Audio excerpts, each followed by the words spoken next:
boards.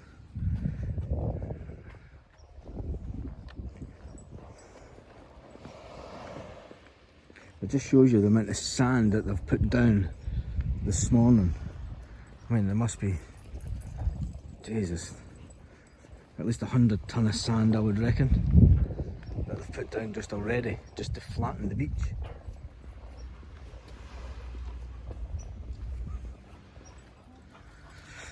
So this is them starting to repair the beach for the summer. So if you recall, they had, this bit here was all flooded and all the stones, yeah, had all been washed away. So basically what they've done this morning is they've started to sort the beach.